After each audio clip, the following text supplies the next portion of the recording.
तस्य शुद्धये कर्म न तु वस्तुपलब्धये वस्तुसिद्धिर्विचारेण न किञ्चित् कर्मकोटिभिः नित्यो नित्यानां चेतनाश्चेतनाम्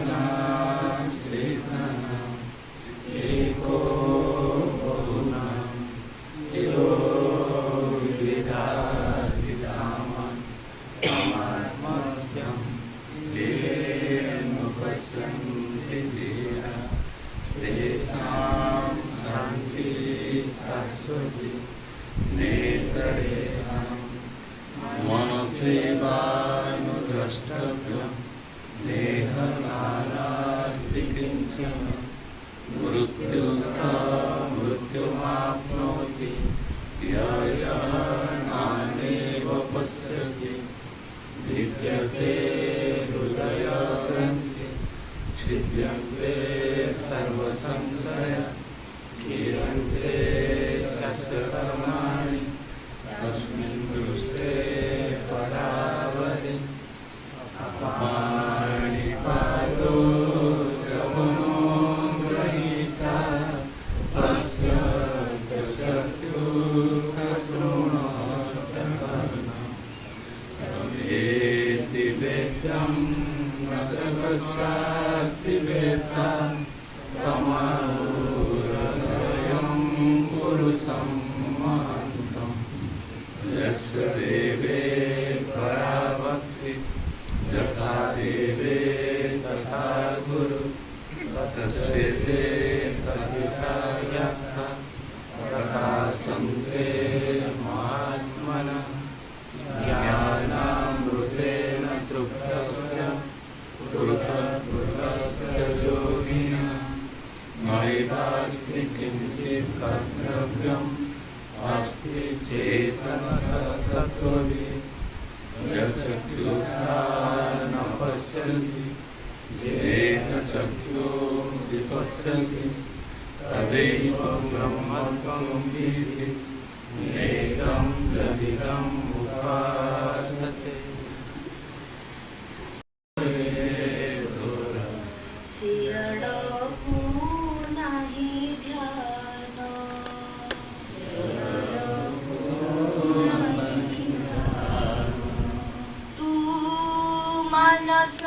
सरोवर हंस रे तोर सियाड़कू नहीं ध्यान सरोवर हंस रे तोर सियाड़कू नहीं ध्यान पंख गड़िया रे रही पारी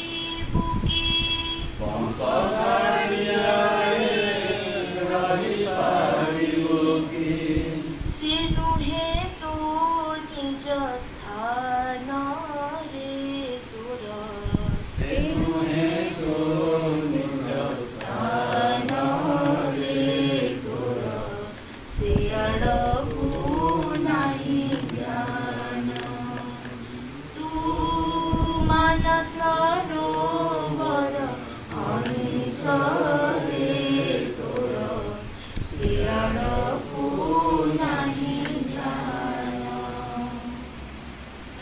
चारियाडू बंधा होइछि संसार चारियाडू बंधा होइछि संसार गोटिए खोलिले आरटी हजार गोटिए खोलिले आरटी हजार किए ठि देव मुक्ति सुवाद किए ठि देव मुक्ति सुवाद जुआड़े जीवु तू घोटिब प्रमाद जुआड़े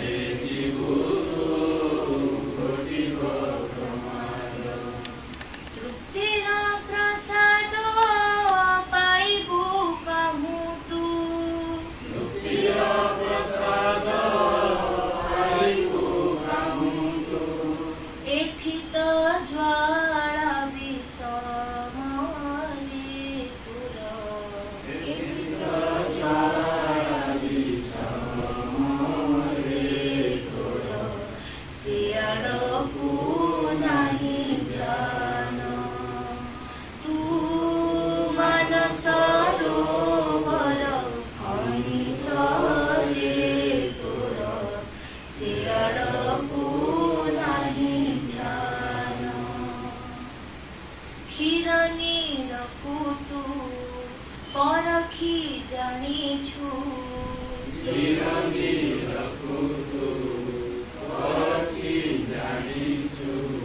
शिव सब भेद बारी पारुछु तू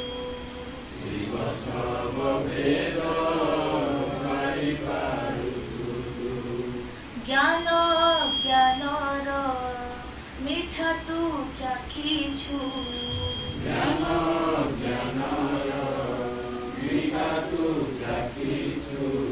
नित्य नित्यर गुमर भेदिछु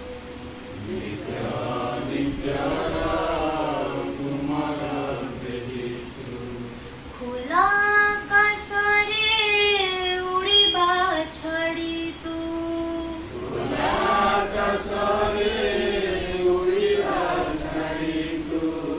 बसना होई मौन रे तोर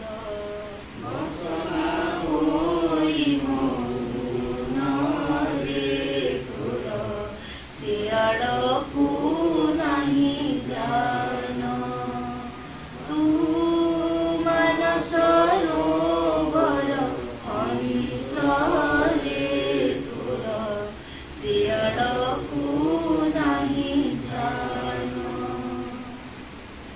सत्य ज्योति रे तो श्वेत कळे बर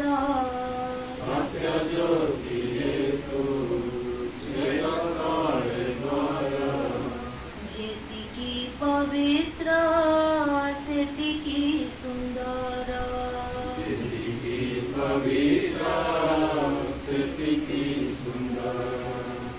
ज्ञान डेना झाड़ी तू पारी बुड़ी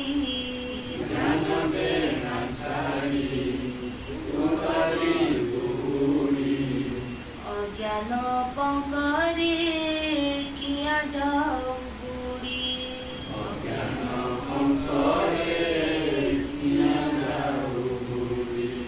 स्वच्छंदे अनंत विहार करी तू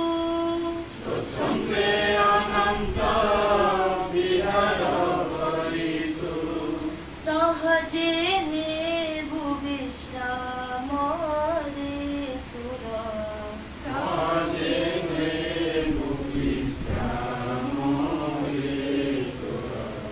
सियाड़कू नाही ध्यान तू मन सरोवर हंस रे तोर सियाड़कू नाही ध्यान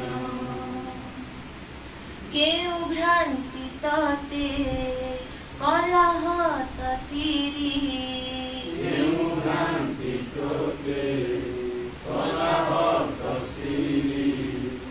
चोराई नेला तो बंचिबा चातुरी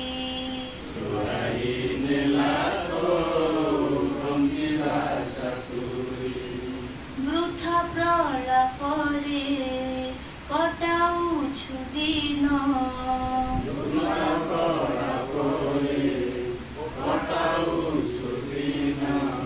पोषि चालिछु तू वृथा अभिमान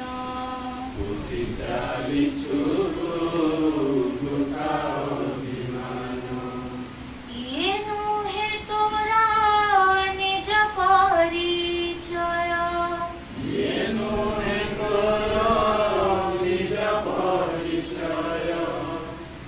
फेरि जा तो मुक्त धाम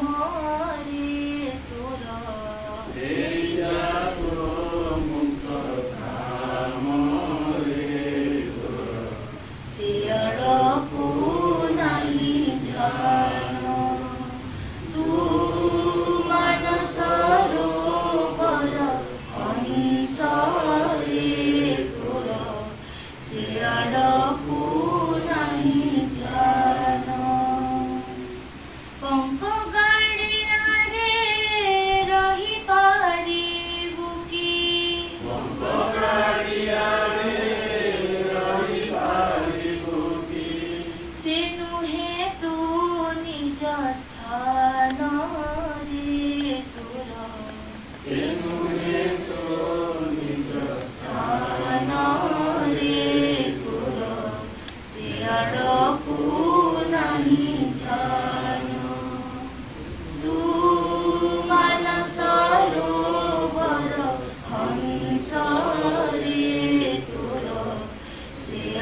आलोचना मो विचार धारा टिके मु चेष्टा करुच्ची बदल देवाई आम गुरु मान आशीर्वाद पाई जो जो गुरु मान संस्पर्श आसलु से दिव्यतार अनुभूति आम भितर प्रवेश कर अज्ञात आम जान कि आम मन से आड़ को ढली जाइए जो संसार थे आम सुख व्याख्या करुचु सुखटा केमती यही जिनस मत सुख मिल प्राय आम समस्ते गोटी गोटी समस्ते निर्बोध कहारी भीतर बोध शक्ति बोली किसी ना आम जो सुख बा आनंद जहाँ जहाँ आम चिंता करके भावुँ कल्पना करुचु वास्तव से आम भितर आम चेतना भितर अच्छी से आम बोध कर आमको गुरु सकाल तागिद कर तुम निजक सत्संगी कौच सत्संग आसिक बस सत्संग भाव आम जीवन बीतवा सत्संग जहाँ कहते सी विचार तुम पाखे ना तार कारण हूँ सब जड़ बुद्धि स्वामीजी वक्तव्य हूँ स्वरूप चिंतन माध्यम जे स्वरूप व्यतीता जहाँ जहाँ बसिक आम चिंतन करवा जहाँ जहाँ आम विचार करवा एगुड़िक सब निरर्थक मूल्य निभाव प्रत्येक मुहूर्त निजक अनुध्यान करके देखा एत दिन धरिक आम सत्संग कले इमित कौन आम सत्संग गुड़िक सब यही भाव में नष्ट हो किसी आम भितर रही जो आम से प्रकार वृत्ति भितर से प्रकार मानसिकता भितर रहा जो एकमात्र सत्वस्तु व्यतीत आउ कि आम पाखे जमी रही पंपा जिनस किसी रही मूल जिनस जमी आम पाखे रही कहीं जो माने मूल स्वरूप को न जानी से सहज साधना कौन ता बुझीपर सहज मुक्तिटा को गोटे धारणा गोटे विचार या धरिकी बस किंतु स्वाभाविकता से जापर ना आज यही परिप्रेक्षी आम चिंता करवा आज आम स्वाधीनता दिवस पालन करूँ पताका सारा भारत सारा उड़िला पृथ्वी सारा उड़ी थी समस्ते आम कौन भाविकी पताका उत्तोलन कले आम स्वाधीन बोली भाविकी पताका उत्तोलन कले ना नहीं आम स्वाधीन देशर नागरिक आम स्वाधीन भाव में बंची पारू स्वाधीन भाव में विचार करूँ स्वाधीन भाव में चिंतन करूँ अच्छी आम भर से गुड़िक विचार करके देख समस्ते पराधीन स्थिति रे थी आम पताका उत्तोलन करके कहूँ आम स्वाधीन हेलु किंतु स्वाधीन प्रकृत रहस्य कौन ताको आम आज जाना ये आम जो मैंने बसी आम सत्संग आम कहारी पाखे बंधा पड़ू जान ना किसी ना किसी विचार पाखे किसी ना किसी धारणा पाखे किसी ना किसी भावना पाखे आम बंदी ना ना मुझे सत्संग ठीक भाव न शुणे ताले मो जीवन में उन्नति हवा ना ये गोटे विचार एक धारणा ना ना मुझे बंधा है ना ना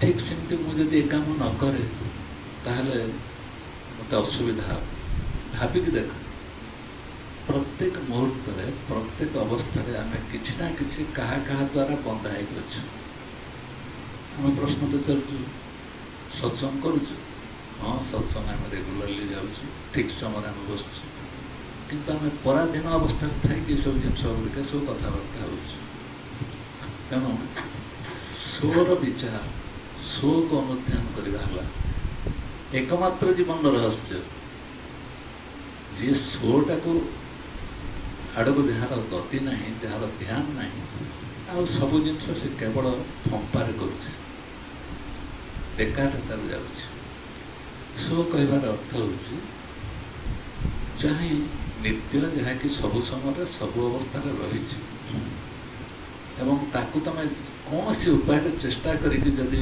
ଚାହୁଁଛ ମୋ ସ୍ୱକୁ ସାଧନା କରିବା ପାଇଁ ଗୁରୁଙ୍କ କୃପାରୁ ହଉ ବା ପୁସ୍ତକ ପଢ଼ିକି ହଉ ବା କୌଣସି କାରଣରୁ ହଉ ମୋ ସ୍ୱକୁ ମୁଁ ଜାଣିବି, ୟାକୁ ନିଜେ ଗୁରୁ କହୁଛନ୍ତି ଇଏ ହେଉଛି ଗୋଟେ ମୂଢ଼ତା।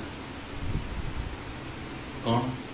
ମୁଁ ତମ ସ୍ୱକୁ ଜାଣିବା ପାଇଁ ହେଲେ ତମ ସ୍ୱ ଗୋଟେ ଅଲଗା ଏବଂ ତମେ ଗୋଟେ ଅଲଗା, ଦୁଇ ଭାଗ ନହେଲେ ତମେ ତାକୁ ଜାଣିପାରିବ ନାହିଁ। ତମ ସ୍ୱକୁ ଜାଣିବା ପାଇଁ ହେଲେ ତମେ ଦୁଇ ଭାଗରେ ବିଭକ୍ତ ହେବା ପାଇଁ ପଡ଼ିବ। ତେଣୁ ଯେଉଁ ସ୍ୱ ବୋଲି ଯାହାକୁ କହୁଛ ସିଏ ହେଉଛି ମହାର୍ଥ ଜିନିଷ, ମୂଲ୍ୟବାନ ଜିନିଷ, କିନ୍ତୁ ତାପରେ ତମର ଦୃଷ୍ଟି ଏଇଥିପାଇଁ ରହୁନାହିଁ। ମୁଁ ଯେଉଁ ସ୍ଥିତିରେ ଥାଏ ନା କାହିଁକି ମୁଁ ଚୈତନ୍ୟ ଦ୍ୱାରା ପରିଚାଳିତ ହେଉଛି ବା ଚେତନା ହିଁ ଏକମାତ୍ର ସତ୍ ବସ୍ତୁ। ସେଇ ବୃତ୍ତିଟା ଯେତେବେଳେ ମୋର ସ୍ୱାଭାବିକ ହେଇଯିବ ସେତେବେଳେ ହେଉଛି ମୁଁ ସ୍ୱାଧୀନ। ଯଦି ସେ ଚେତନାଟା ମୋର ନାହିଁ, ମନେ ପଡ଼ିଗଲା ସତ୍ସଙ୍ଗର କଥା, ଗୁରୁଙ୍କର କଥା, ପୁସ୍ତକର କଥା, ସ୍ୱରୂପ ଧ୍ୟାନର କଥା, ଚଟକରି ଆମେ ଆମ ଅବସ୍ଥାକୁ ଫେରିଆସିବୁ। ଦେହ ଆମର ସ୍ୱରୂପକୁ ଧ୍ୟାନ କରିବା ଉଚିତ। ଏହାକୁ କୁହାଯାଏ ସ୍ୱରୂପରେ ରହିବା। ମୁଁ ଯେତେବେଳେ ଭୁଲି ଯାଉଛି ଗୋଟେ କଥାକୁ ଏବଂ ତାକୁ ମୋ ଜୀବନରେ ଗ୍ରହଣ କରି ନେଇନାହିଁ, ପ୍ରତ୍ୟେକ ସମୟରେ ସ୍ୱାଭାବିକ ଭାବରେ ତାକୁ ନେଇପାରୁନାହିଁ, କିନ୍ତୁ କୌଣସି ସମୟରେ ଆବଶ୍ୟକ ପଡ଼ିଲା ବେଳେ ତାକୁ ମୁଁ ସ୍ମରଣ କରୁଛି, ଇଏ ସ୍ୱରୂପ ନୁହେଁ, ସ୍ୱର ଚିନ୍ତନୀୟ ନୁହେଁ, ସ୍ୱର ଭାବନା ହିଁ ନୁହେଁ। ଏଥିପାଇଁ କୁହାଯାଉଛି ସାରା ବିଶ୍ୱକୁ ତମେ ଦେଖିବା ପାଇଁ ଦିଆହେଇଛି ଏଇଥିପାଇଁ ଯେ ସବୁଠି ସେ ସ୍ୱର ଖେଳ କେମିତି ଚାଲିଛି। ତାକୁ ତମେ ଆତ୍ମା ନାମରେ କହିକି କୁହ ବା ସତ୍ୟ ନାମରେ କୁହ ବା ସ୍ୱ ନାମରେ କୁହ ବା ଯେଉଁ ନାମରେ କହୁଛ କୁହ, କିନ୍ତୁ ସେ ସ୍ୱ ବା ସେ କନସିୟସନେସ୍, ସେ ଚେତନାଟା ସବୁ ଭିତରେ, ସବୁ ପ୍ରାଣୀ ଭିତରେ, ସବୁଠି ସବୁ ଅବସ୍ଥା ରହିଛି। ମୋତେ ଫେରିବା ପାଇଁ ପଡ଼ିବ ସେଇଠିକି, ଫେରିବା ପାଇଁ ପଡ଼ିବ ସେଇ ସ୍ୱ ପାଖକୁ। ମୁଁ ପ୍ରକୃତରେ ସେ ସ୍ୱ ପାଖରେ ସବୁବେଳେ ରହିଛି ନା ମୁଁ ଇତସ୍ତତ ବିକ୍ଷିପ୍ତ ହେଉଛି, ଇଆଡ଼େ ସିଆଡ଼େ ମୋ ମନ ଚାଲିଯାଉଛି। ଆମେ ଏଇ ପ୍ରତ୍ୟେକ ମୁହୂର୍ତ୍ତରେ ସେଇ ସ୍ଥିତିରେ ପ୍ରାୟ ଅଛୁ। ଯେତେବେଳେ ଆମେ ମନେ ପକାଇ ଦିଆଯାଉଛି ଆରେ ଆରେ ମୋ ସ୍ୱରୂପକୁ ଛାଡ଼ିକି କେହି ତ କେବେ ରହିପାରିବ ନାହିଁ, ତା ନିଜ ସ୍ୱରୂପରେ ସେ ରହିବା ପାଇଁ ବାଧ୍ୟ। ଏଇ ପ୍ରକାର ଅବସ୍ଥାରେ ଯେଉଁମାନେ ରହନ୍ତି ସେମାନେ ହେଉଛନ୍ତି ସ୍ୱାଧୀନ।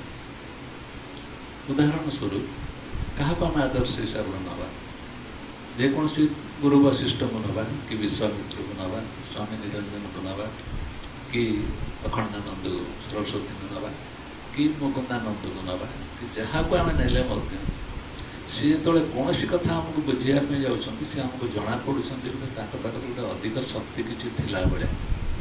ଆମେ ତାଙ୍କଠାରୁ କିଛି ଶିଖିବା ଉଚିତ। ସେଇଥିପାଇଁ ଆମେ ଅନ୍ୟାନ୍ୟ ବିଭିନ୍ନ ଜିନିଷ ପଢ଼ୁଛୁ, ବିଭିନ୍ନ ସନ୍ଥମାନଙ୍କ ପାଖକୁ ଯାଉଛୁ। ଜଣାପଡ଼ୁଛି ନା ନାହିଁ ଆମକୁ ଯେ ତାଙ୍କ ପାଖରେ ଗୋଟେ ଅଧିକ ଶକ୍ତି ଗୋଟେ କିଛି ଅଛି। ବିଚାର କରିକି ଦେଖିଲ କେଉଁ ଶକ୍ତି ସେ ହେଇଥିବ ଯାହାଫଳରେ ସେ ଯେକୌଣସି ପ୍ରଶ୍ନର ସମାଧାନ ଆରାମରେ କରିପାରୁଛନ୍ତି ଏବଂ ତାଙ୍କ ଭାବରେ ଆମକୁ ବୁହାଇ ନେଇଯାଇପାରୁଛନ୍ତି। ତାର ମୂଳ କାରଣ ହେଲା, ମୂଳ ତତ୍ତ୍ୱ ହେଲା ଯାହା ହିଁ ଏକମାତ୍ର ସାର ବସ୍ତୁ ହେଉଛି ଚୈତନ୍ୟ ଆତ୍ମା ବା ମୁଁ। ଏ ମୁଁଟିକୁ ସେମାନେ ଭଲ ଭାବରେ ଉପଲବ୍ଧି କରିସାରିଛନ୍ତି। ତେଣୁ ମୁଁ ଯଦି ଜଣେ ଉପଲବ୍ଧି କରିଗଲା, ସେ କୌଣସି ପ୍ରଶ୍ନ ଏ ସଂସାରରେ ନାହିଁ, ବିଶ୍ୱ ବ୍ରହ୍ମାଣ୍ଡରେ ନାହିଁ ଯାହାର ଉତ୍ତର ତାକୁ ଜଣା ନାହିଁ। ମୁଁ ମାନେ କିଏ? ଯାହା ନିତ୍ୟ ସବୁ ସମୟରେ, ସବୁ ଅବସ୍ଥାରେ, ସବୁ ସ୍ଥିତିରେ ଯେ ବିଦ୍ୟମାନ ଅଛି। ସେଇ ମୁଁ ତତ୍ତ୍ୱଟିକୁ ଯେଉଁମାନେ ଚେଷ୍ଟା ବଳରେ ହେଉ, ଗୁରୁ କୃପାରୁ ହେଉ, ଯେକୌଣସି ଉପାୟରେ ହେଉ, ଯେଉଁମାନେ ସେ ମୁଁ ତତ୍ତ୍ୱକୁ ଉପଲବ୍ଧି କରିଯାଇଛନ୍ତି ସେମାନେ ଯେ ସବୁଠାରୁ ସଂସାରରେ ମୂଲ୍ୟବାନ ମାର୍ଗ ବୁଝିଲେଣି ନା ନାହିଁ। ସାଂସାରିକ ପଦାର୍ଥରେ ତମେ ଯେତେ ଧନୀ ହେଇପାର, ଯେତେ ପଇସା ଇନକମ୍ କର, ଯେତେ ଯାହା କରୁଛ କର, ସେଇଟାରେ ଭାବିକି ନିଜକୁ ଯଦି ଧନୀ ଭାବୁଥାଅ ବା ମୋର ଯେଉଁ ମୋ ଚତୁଃପାର୍ଶ୍ୱରେ ଯେଉଁମାନେ ଅଛନ୍ତି ସେମାନେ ମୋତେ ରକ୍ଷା କରିଦେବେ, ସେମାନଙ୍କ ଦ୍ୱାରା ମୁଁ ବଞ୍ଚିଯିବି, ଏଇ ପ୍ରକାର ବିଚାର ନେଇ ଯଦି ଚାଲୁଥାଅ, ନିଜର ସାଧାରଣ ଶକ୍ତି ନଥିବା ମନୁଷ୍ୟ ହିସାବରେ ପରିଗଣିତ ହେବ। ତେଣୁ ଯେଉଁ ଗୁରୁମାନେ ବା ଯେଉଁ ମହାପୁରୁଷମାନେ ଆମକୁ କିଛି ବତେଇବା ପାଇଁ ଯାଉଛନ୍ତି ସେମାନେ କେଉଁ ମାନଦଣ୍ଡ ଉପରେ ଛିଡ଼ା ହେଇକି ବତାଉଛନ୍ତି ନା ସେମାନେ ତାଙ୍କର ସ୍ୱକୁ ପୁରାପୁରି ସ୍ୱାଧ୍ୟାୟ କରିକି ଜାଣିନାହାନ୍ତି, ଜୀବନରେ ସାଧାରଣ ସ୍ୱାଭାବିକ ଭାବରେ ନେଇପାରିଛନ୍ତି।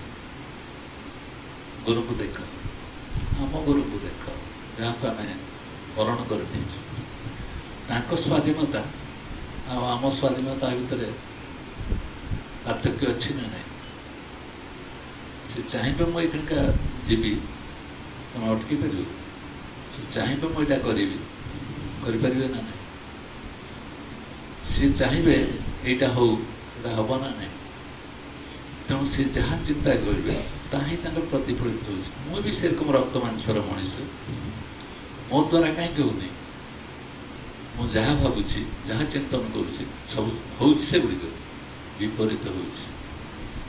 ତାର କାରଣ ହେଉଛି ମୁଁ ସବୁଠି ସେ ମୂଳ ଚୈତନ୍ୟ ସତ୍ତାଟାକୁ ଭୁଲି ଯାଇଛି। ଯାହା ଆମେ କରିବା ସବୁଠି କେହି ସଫଳ ହେବା ନାହିଁ, ବିପରୀତ ହେଇକି ଯିବା। କିନ୍ତୁ ସେଇମାନେ ହେଉଛନ୍ତି ସ୍ୱର ଅଧୀନ, ଯେଉଁମାନଙ୍କ କେବଳ ସ୍ୱାଧୀନତାକୁ ସେମାନେ ବୁଝୁଛନ୍ତି।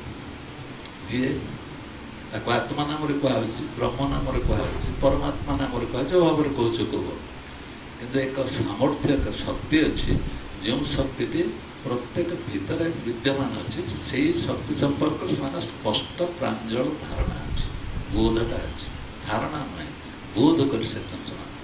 ତେଣୁ ଆମେ ସତ୍ସଙ୍ଗ ଯେଉଁମାନେ କରୁଛନ୍ତି, ଆମର ସବୁବେଳେ ସେଇ ଲକ୍ଷ୍ୟ ହଉ, ଆମେ ସେଇଟାକୁ ବୋଧ କରିବୁ। ବୋଧ କରିବା ନିହାତି ଦରକାର, ନହେଲେ ସତ୍ସଙ୍ଗରେ ଜୀବନ ଚାଲିଯିବ, ଆମେ ତାକୁ ରଖିପାରିବୁନି। ଆମକୁ କୁହାଗଲା ତମର ଅନ୍ତ କାଳରେ ଯେତେବେଳେ ତମର ପ୍ରାଣ ଚାଲିଯାଉଛି, ଯେତେବେଳେ ତମେ ଯଦି ସେତେବେଳେ ସ୍ୱ ଧ୍ୟାନ କରୁଛ, ତାହେଲେ ତମେ କ'ଣ କରିପାରିବ ନା ତମର ଆଉ ପୁନର୍ଜନ୍ମ ହବ ନା। ଗୁରୁମାନେ ଆମକୁ ବତେଇଲେ ତମର ପୁନର୍ଜନ୍ମ ହବ ନା। ପୁଣି ଆତ୍ମଦୃଷ୍ଟିରେ ବିଚାର କରି କହିଲେ ଆତ୍ମାର ପୁନର୍ଜନ୍ମ ନାହିଁ। ତମେ କିଏ ନା ମୁଁ ସେଇ ଆତ୍ମା, ମୁଁ ସେଇ ବ୍ରହ୍ମ। ତେଣୁ ପୁନର୍ଜନ୍ମ କାହାର ଅଛି? ତେଣୁ ତମେ ଯଦି ସେ ସ୍ୱୟଂ ଧ୍ୟାନଟା କରିଚାଲିଛ, ବା ଏଇ ଧ୍ୟାନଟା ଯଦି ତମ ଜୀବନରେ ବ୍ରତ ହେଇକି ଅଛି, ତାହେଲେ ତମେ ତମର ପୁନର୍ଜନ୍ମ ହେବାର ସମ୍ଭାବନା ନାହିଁ। ତମେ ଶୁକ୍ଳ ପକ୍ଷରେ ପ୍ରାଣ ତ୍ୟାଗ କରିବ। କିନ୍ତୁ ଯଦି ସେଇଟା ତମର ମନେ ରହୁନି, ତମେ ବିସ୍ମରଣ ହେଇଯାଉଛ, ତାହେଲେ ତମେ କୃଷ୍ଣ ପକ୍ଷରେ ଯିବ, ଯେଉଁଟାକି ଗୀତାରେ କୁହାଯାଉଛି। ଗୁରୁମାନେ ତାକୁ ବୁଝାଉଛନ୍ତି ଆମକୁ କେମିତି, ଯେ ତମର ଏକମାତ୍ର ଚିନ୍ତା ହେଉଛି ଧ୍ୟାନ। ଧ୍ୟାନ ହେଉଛି ସବୁଠାରୁ ଗୁରୁତ୍ୱପୂର୍ଣ୍ଣ। ଜ୍ଞାନ ଅପେକ୍ଷା ଧ୍ୟାନ ହେଉଛି ଗୁରୁତ୍ୱପୂର୍ଣ୍ଣ ବୋଲି ସ୍ୱାମୀଜୀ କହୁଛନ୍ତି ସ୍ୱରୂପ ଗୀତା। କାହାକୁ ଧ୍ୟାନ କରିବ? ଯେଉଁ ଧ୍ୟାନଟା ତମେ ମାତିକି ରହିଛ, ସେଇ ଧ୍ୟାନ ସବୁ ଇତସ୍ତତ ହେଇକି ଇଆଡ଼େ ସିଆଡ଼େ ବିକ୍ଷିପ୍ତ ହେଇକି ସେ ଧ୍ୟାନ ସବୁ ପଳାଉଛି। କୌଣସି ଧ୍ୟାନ ବୋଲି ଯେଉଁ ଲକ୍ଷ୍ୟଟା ଅଛି, ଯାହା ଉପରେ ମୁଁ ଠିଆ ହେବି ତାହା ଉପରେ ମୋର ଧ୍ୟାନ ନାହିଁ। ସେଥିପାଇଁ ତାକୁ ଅଭ୍ୟାସ କରିବା ନା ନାହିଁ ଅଶୋକ? ଧ୍ୟାନଟାକୁ ଆମେ ଅଭ୍ୟାସରେ ପରିଣତ କରିବା ନା ନାହିଁ? ଭାବିବା ପାଇଁ ତାଙ୍କୁ ଦିଆଗଲା। ଧ୍ୟାନଟାକୁ ଆମେ ଅଭ୍ୟାସ କରି କରିବା ନା ଧ୍ୟାନ ମୋର ସ୍ୱଭାବ ହେଇଯିବ? ଅଭ୍ୟାସ ଯେତେବେଳେ ଆମେ କରୁଛନ୍ତି କୌଣସି ଜିନିଷକୁ, ସେ ମୋ ଠାରୁ ଏକ ଦୂର ଜିନିଷ ହେଉଛି, କଷ୍ଟକର ଜିନିଷ ହେଇଯାଉଛି। କିନ୍ତୁ ଅଭ୍ୟାସ ଦ୍ୱାରା ଏହାକୁ ଆମେ ହାସଲ କରିପାରିବା। କିନ୍ତୁ ଯେହେତୁ ଆମେ ଅଜ୍ଞ ଅବସ୍ଥାରେ ଅଛନ୍ତି, ସତ୍ସଙ୍ଗ କ'ଣ ବୁଝୁନାହାନ୍ତି, ସେଥିପାଇଁ ଗୁରୁମାନଙ୍କର ଆମକୁ ନିର୍ଦ୍ଦେଶ ଧ୍ୟାନ କର। ଜ୍ଞାନ ହୀନ ପଶୁ ବି ସମାନ। ଜ୍ଞାନ ନଥିଲେ ତମେ ପଶୁ ଭଳି। କାହିଁକି କୁହାଗଲା? କୋଉ ଜ୍ଞାନ? ସତ୍ସମ୍ପର୍କରେ ଜ୍ଞାନ।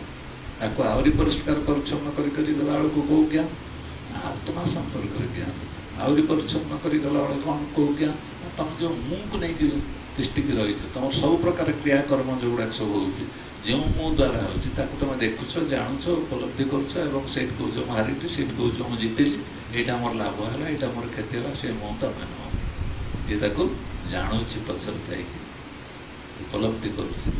ଦେଖ ମୁଁ କେମିତି ହେଉଛି, ମୋର ଆଜିର ସ୍ଥିତି କ'ଣ, ମୋ ପାଖରେ କିଛି ଅର୍ଥ ଅଛି ବୋଲି ମୁଁ ବିଚାର କରୁଛି। ମୁଁ କିଛି କମ୍ ନୁହେଁ, ମୋ ଇଚ୍ଛା ଯାହା ମୁଁ ତାହା କରିପାରିବି। ତମ ଭିତରେ ଅହଙ୍କାର କେମିତି ଆସୁଛି, କେମିତି ସେ ପ୍ରକାର ବିପର୍ଯ୍ୟୟ ତମ ଭିତରେ ହେଉଛି, ତାକୁ ଦେଖ ପରୀକ୍ଷା କରିକି। ଯେ ମୋ ଭିତରେ ପୁଣି ଏଗୁଡ଼ା ଆସୁଛି, ମୁଁ ଏମିତି କରିଦେବି, ସେମିତି କରିଦେବି। କାହା ବଳରେ, କୋଉ ଶକ୍ତି ବଳରେ? ଯିଏ ତା ପଛରେ ଦେଖୁଛି, ତାକୁ କହୁଛନ୍ତି ସେ ପଛରେ ଦେଖ ଆସୁଛି। ଯେ ତୁ ଯେଉଁ ପ୍ରକାର କ୍ରିୟା କରୁଛୁ, ଜୀବନଟା ବଞ୍ଚିଛୁ ବୋଲି କ୍ରିୟା କରୁଛୁ, ଭାରି ଜୀବନଟାକୁ ଜିଇଛୁ ବୋଲି ଭାବୁଛୁ, ଏଇଟା ଜିଅନ୍ତା ମଣିଷର କାମ ନୁହେଁ। ଜିଅନ୍ତା ମଣିଷର କାମ ହେଉଛି ସେ ସବୁ ସମୟରେ ତାର ସେଇ ମୁଁ ତତ୍ତ୍ୱ ବା ଆତ୍ମତତ୍ତ୍ୱ ବୋଲି ଯାହା କୁହାଯାଉଛି, ବୁଝିବା ପାଇଁ କେବଳ କୁହାଯାଉଛି, এই ଚୈତନ୍ୟ ତତ୍ତ୍ୱ ସାଙ୍ଗରେ ତାର ସମ୍ବନ୍ଧଟା ସେରକମ ଯୋଡ଼ି ହେଇକି ଅଛି ବା କ'ଣ ସିଏ ହିଁ ତା ବ୍ୟତୀତ ଅନ୍ୟ କିଛି ନୁହେଁ। ଏଇଭଳି ସ୍ଥିତିରେ ପହଞ୍ଚିବା ନିହାତି ଜରୁରୀ। ଆମକୁ ଏଠି ଚିନ୍ତନ କରିବା ପାଇଁ ପଡ଼ିବ। ଗୋଟେ ପ୍ରକାର କଳ୍ପନା ଜଗତରେ ଆମେ ନାହୁଁ ତ ଆମ ଦ୍ୱାରା ଏହା ହେବ, ଏମିତି ହେଲେ ହେବ, ସେମିତି ହେଲେ ହେବ, ଆମେ ଗୋଟେ କଳ୍ପନା କରୁନାହୁଁ ତ। ଆମେ ଯେଉଁ ବଞ୍ଚିଛୁ ଇଏ ଏକ କାଳ୍ପନିକ ଜଗତ ନୁହେଁ ତ, ଗୋଟେ ଆଶ୍ୱାସନାର ଜଗତ ନୁହେଁ ତ। ଆମକୁ ଆଶ୍ୱାସନା ଦେଉଛି ଯଦି ତୁ ଏଇ ବାଟରେ ଯାଉ ତୋର ମୁକ୍ତି ହେବ, ତୁ ଏଇ ବାଟରେ ଯାଉ ତୋର ଉପକାର ହେବ, ତୁ ଯଦି ସେ ବାଟେ ଯାଉ ତୋର ଅମୁକ ହେବ। ଏପର୍ଯ୍ୟନ୍ତ ଆମେ ଯେଉଁ ପ୍ରଶ୍ନ ପଚାରୁଛୁ, ଯେଉଁ ଉତ୍ତର କରୁଛୁ, ଏ ଖେଳ ସବୁ କେଉଁଠି? ଯାହା ଯାହା ଆମେ ପଢ଼ିଛୁ, ଯାହା ଯାହା ଶୁଣିଛୁ, ଯାହା ଯାହା ଅନ୍ୟଠାରୁ ଜାଣିଛୁ, ତାରି ଉପରେ ଆମେ ପ୍ରଶ୍ନ ଉତ୍ତର କରୁଛୁ। ତା ପଛକୁ ଯାଇକି ଦେଖିକି ଯିଏ ପ୍ରଶ୍ନ ଉତ୍ତର କରୁଛି ଏବଂ ଯିଏ ପଛରୁ ଥାଇକି ଏଗୁଡ଼ା ଦେଖୁଛି ତା ସହିତ ଆମର ସମ୍ବନ୍ଧ ନାହିଁ। ତା ଆଡ଼ିକି ଧ୍ୟାନ ରଖ। ଧ୍ୟାନ କେଉଁଠିକି ରଖିବୁ? ନା ଯିଏ ସବୁ ପଛରେ ଥାଇକି ସବୁକୁ ଦେଖୁଛି, ସବୁକୁ ଜାଣୁଛି, ସବୁକୁ କିଏ କେଉଁ ସ୍ଥିତିରେ ଅଛି। ମୁଁ ଯେତେବେଳେ ମୋ ସ୍ଥିତିରେ ସକାଳରୁ ସନ୍ଧ୍ୟା ପର୍ଯ୍ୟନ୍ତ ମୁଁ ଯଦି ଗୋଟିଏ ଦିନ ବି ଅତି କମରେ ଗୋଟିଏ ମିନିଟ୍ ମଧ୍ୟ ଅତି କମରେ ସେଟା ଚିନ୍ତା କରେ ଯେ ମୋ ଭିତରେ ଯେଉଁ ଯେଉଁ ଖେଳ ସବୁ ଚାଲିଛି, ଯେଉଁ ଯେଉଁ ବିଚାର ସବୁ ଚାଲିଛି, ଯେଉଁ ଯେଉଁ ଭାବନା ସବୁ ଚାଲିଛି, ତାକୁ ମୁଁ ଦେଖିପାରୁଛି ତ। ଦିନ ଆସିବ ଏମିତି ଯେଉଁ ସମୟରେ ମନୁଷ୍ୟ ହସିବ ଯେ ଯାହା ଯାହା ସବୁ ମୋ ଜୀବନରେ ମୁଁ କରିଯାଉଛି ବା ଯାହା କିଛି କରୁଛି ଏବଂ ଜାଣିଲା ଭଳିଆ ବୁଦ୍ଧିମାନ ଭାବିକି କରୁଛି, ଏ ତ ସବୁ ବୁଦ୍ଧିମାନତା ଏଥିରେ କେଉଁଠି ନାହିଁ। କାରଣ ମୋତେ ତା ଆନନ୍ଦ ଅଖଣ୍ଡ ଭାବରେ ମିଳୁଛି। ଯଦି ମୋତେ ଅଖଣ୍ଡ ଭାବରେ ଗୋଟେ ଆନନ୍ଦ ମିଳୁନାହିଁ, ସାମୟିକ ଭାବରେ ଗୋଟେ କିଛି ଗୋଟେ ଖୁସି ଲାଗିଲା, ଏଇଟା ମୋର ହେଇଗଲା, ଗୋଟେ ହାସଲ କରିବା ପାଇଁ ଚାହେଁ, ମୋତେ ମିଳିଗଲା, ମୁଁ ଖୁସି ହେଇଯାଉଛି। ଆରେ ଏ ଖୁସି ନେଇକି ତୁ କେତେ ଦିନ ଚାଲିବ? ଆସ୍ତେ ଆସ୍ତେ ସମୟ ଚାଲିଯାଉଛି, ଶରୀର ବାର୍ଦ୍ଧକ୍ୟ ଆଡ଼କୁ ଯାଉଛି। କେତେବେଳେ କେଉଁ ମୁହୂର୍ତ୍ତରେ କାହାର କ'ଣ ହେବ ତା ଠିକ୍ ଠିକ୍ ନାହିଁ। ନିଜେ ବି ଜାଣିପାରୁଛୁ ଯେ ଶରୀରର କୌଣସି ଠିକଣା ନାହିଁ, ଏ ଶରୀର କେତେବେଳେ ଚାଲିଯିବ। କିନ୍ତୁ ସେ ଶରୀର ଚାଲିଯିବା ଅବସ୍ଥାରେ ଥରେ ତ କାହିଁ ମୁଁ ଦେଖିଲିନି ମୋ ଶରୀର ଚାଲିଗଲା ବେଳେ ମୁଁ କ'ଣ କ'ଣ ଭାବୁଥିଲି, କି ପ୍ରକାର ଚିନ୍ତା କରୁଥିଲି, କି ପ୍ରକାର ଚିନ୍ତାରେ ମୁଁ ଥିବି। ଏ ଶରୀର ଦିନେ ଛୁଆ ହେଉ, ପିଲା ହେଉ, ବଡ଼ ହେଉ, ଯିଏ ପାରୁଛି କେତେବେଳେ କେଉଁ ମୁହୂର୍ତ୍ତରେ କାହାର ଶରୀର ଚାଲିଯିବ ତାର ଠିକଣା ନାହିଁ। ସେଥିପାଇଁ ଆମକୁ ସତର୍କ କରିଦିଆହେଉଛି, ସବୁବେଳେ ସାବଧାନ ରୁହ। କେଉଁଠିକି ନା ଏ ଶରୀର ତ ଯିବ ତ ନିଶ୍ଚିତ, କିନ୍ତୁ ତମର ସମସ୍ତ କାର୍ଯ୍ୟକଳାପ ଶରୀରକୁ ନେଇକି ହେଉଛି ନା ନାହିଁ। ତେଣୁ ଶରୀର ଠାରୁ ଭୟାନକ ଶତ୍ରୁ ଯିଏ, ତାଠୁ ଦୂରେଇକି ରୁହ। କିନ୍ତୁ ସେ ଶରୀର ମନ୍ଦିରରେ ବସିଥିବା ତମର ପରମାତ୍ମା ସ୍ୱରୂପ ଯେଉଁ ଚୈତନ୍ୟ ସତ୍ତା ଅଛି ତା ଆଡ଼ିକି ଟିକେ ଧ୍ୟାନ ରଖ। ତା ଆଡ଼ିକି ଧ୍ୟାନ ରଖ, ଯିଏ ସବୁକୁ ଦେଖୁଛି, ଜାଣୁଛି, ସବୁକୁ ଉପଲବ୍ଧି କରୁଛି। ତେଣୁ ସତ୍ସଙ୍ଗର ମାହାତ୍ମ୍ୟ ହେଲା ଏଇଆ ଯେ ମୁଁ ନିଃସଙ୍ଗ ହେଇଯିବି। ସତ୍ସଙ୍ଗତ୍ୱେ ନିଃସଙ୍ଗତ୍ୱ, ନିଃସଙ୍ଗତ୍ୱେ ନିର୍ମୋହତ୍ୱ। ମୁଁ ନିର୍ମୋହ ହେଇଯିବି, ନିଃସଙ୍ଗ ହେଇଯିବି, ଏସବୁ ପ୍ରାର୍ଥନା ନୁହେଁ। ଗୋଟେ ସମୟରେ ଏଗୁଡ଼ା ସବୁ ଠିକ୍ ଠିକ୍ ଲାଗୁଥିଲା ରାସ୍ତାରେ ଚାଲିବା ପାଇଁ, ପଟରୀରେ ପହଞ୍ଚିବା ପାଇଁ। କିନ୍ତୁ ଯେତେବେଳେ ମୁଁ ବହୁତ ଦିନ ସତ୍ସଙ୍ଗ କରିସାରିଲା ପରେ, ବହୁତ ଜିନିଷ ଜାଣିସାରିଲା ପରେ, ବହୁତ ଗୁରୁଙ୍କର ସମ୍ପର୍କରେ ଆସିସାରିଲା ପରେ ମୋ ନିଜର ଉପଲବ୍ଧି ଆସିଲା, ଏସବୁ ସାରାଂଶ ହେଇକି ମୋ ଭିତରେ କ'ଣ ରହିଲା? ମୋ ଭିତରେ ସାରାଂଶଟା କ'ଣ ଯେଉଁଟାକି ମୁଁ ଅନ୍ୟକୁ ବାଣ୍ଟି ଦେଇପାରିବି? ଗୁରୁ କହୁଛନ୍ତି ତମେ ଯଦି ଗୁରୁଙ୍କ ଠାରୁ ଆଶୀର୍ବାଦ ପାଇଛ, ତାହେଲେ ଯାହା ତମକୁ ଗୁରୁ ଦେଲେ, ଯାହାକି ତମ ଭିତରେ ପୁରାପୁରି ସଞ୍ଚୟ ହେଇକି ରହିଛି, ସେଇ ସଞ୍ଚୟଟା ତମେ ବାଣ୍ଟି ଦେଇପାରିବ କି ସଂସାରରେ? ତାହେଲେ ତମେ ହିଁ ଗୁରୁ ପ୍ରତି ସତର୍କ ରହିବ। ସ୍ୱରୂପ ଚିନ୍ତନରେ ଏ ଟିକେ ଟିକେ ବଢ଼େଇ ବଢ଼ି ଯେଉଁଟା ସ୍ୱାମୀ ଯାଉଛନ୍ତି, ଗୋଟେ ଗୋଟେ ବାକ୍ୟକୁ ତାକୁ ଦେଖ। सहज आत्मस्वरूप हम हैं, क्योंकि हम ईश्वर अंश होने के नाते ईश्वर सत्ता सच्चिदानंद आत्मा से भिन्न नहीं है। अंश में अंशी, कार्य में कारण छुपा हुआ साथ ही रहता है, लहर में जल की तरह। खोज तो देखने वाले चेतन के द्वारा ही किसी जड़ पदार्थ की हो सकती है, जिसे खोजते फिरते हैं वही कहीं और नहीं, तो देह में हम ही है। आम बुझीपार्छु ये परंपरा आम बढ़ी। ये परंपरा मु परमात्मा सी अंशी, मुझे अंश विभाजन कर बुझे दिगला। सी हूँ अंशी, मुझे अंश। किंतु संगे संगे कहगला जहाँ तू खोजुचु बिना चैतन्य कि क्या खोजी पार ना, तार चैतन्यता अन्य मान खोजुची, तार चैतन्य सबको जानी भी पार। तेणु जो चैतन्य सब पछाड़े रही सब ताकू जाना है आमर कर्तव्य। ତେଣୁ ଏଗୁଡ଼େ ସବୁ କହି ସେ ଗଲା ପରେ ଶେଷ ଆଡ଼ିକି କହୁଛନ୍ତି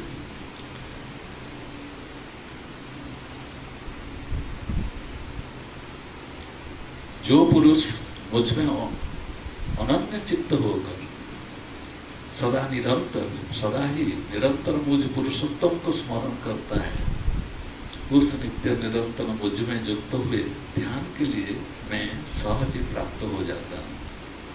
उसे पुनर्जन्म की प्राप्ति नहीं होती, उसके प्राण शुक्ल पक्ष में ही देह से निकलते हैं।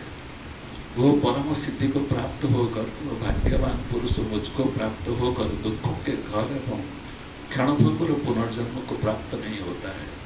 किंतु जो इस ध्यान योग का त्याग करता है उसके प्राण कृष्ण पक्ष के देह त्याग करते हैं। उसके लिए वो दुखों के घर कीट पतंग सांप चूहे आदि महान दुखों की योनियों को प्राप्त होता है। विश्वास कर जीवते कथा गुड़ा जी ये अवस्था न जी से ध्यानस्थ न हो निजर चैतन्य प्रति सी निजक निज जोनि की चली तो शास्त्र मान कहुई पुराण मान कहुई आम मन भय सृष्टि कर दिया कड़े जीव जदि यहाँ न रो निज जोनि की पड़े जो ज्ञानटा पूरापूरी परिपक्व हो उच्च जोनि कौन निज जोनि कौन ज्ञान कौन अज्ञान कौन पाप कौन पुण्य कौन एक शांत समाहित स्थिति अच्छी ये शब्द से दिन पर्यंत आमको निहाती आवश्यक हो जी दिन पर्यंत आम रास्ता धरी ना जी सब पछाड़ रही सबको जाने से सत्ता से चैतन्य सत्ता जे एवं सबु समय से अवस्था मु रहिले ही मो जीवन जो मु संसार ये रूप नहीं ये रूप सब सीरीज फाटी भांगी उड़ी कड़ चली किंतु जहाँ मोर उपलब्धि अच्छी ही रही संसार एवं से संसार रोना न रो चिरंतन जिनस जहाँ ता रही मोर पुनर्जन्म हम कि न हम आउ थे जन्म हेबी कि ना क्या कहूँ कहार पुनर्जन्म हो आत्मार पुनर्जन्म अच्छी ना एक बुझी किंतु उपलब्धि अच्छी कि अरे जेकोसी अवस्था जो द्वंद्वहीन अवस्थाटा हूँ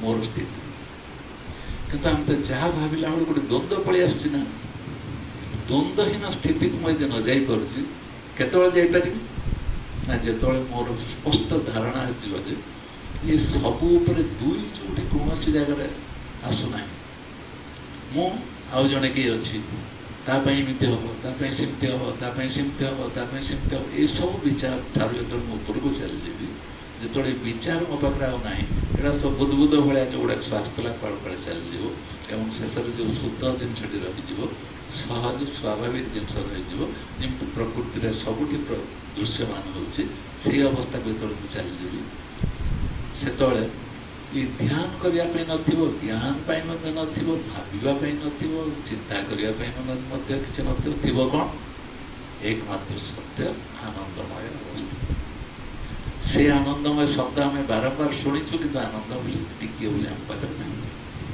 आनंदर सामान्य दम जिनस ना तेणु सबु सत मैंने आमको से निर्देशन देते जे निजर स्वरूप को जानापी चेष्टा कर अर्थात आम आम स्वरूप को जापरूनु से आमको बारंबार विभिन्न उदाहरण माध्यम दिखाई जो सब उदाहरण दे सारापर मो स्वरूप विषय चिंता करी ताहले मोर स्वरूप मो शुक्ल पक्ष जीवी ना मो कृष्ण पक्ष जीवी मोर या मुक्ति पाइबा निर्वाण हम ना मु बद्ध हो रही ना मु चेतन रही ना मु जड़ अवस्था रही नाना प्रकार द्वंद्व भितर मनुष्य जीवन चलती तेणु ताकू स्वाधीन कह जाए जे सो को जापारी स्वाधीन कह जाए जे सो विषय चिंतन करने छाड़ सो रे ही रही जाऊँ आमको सो विषय चिंतन करने कह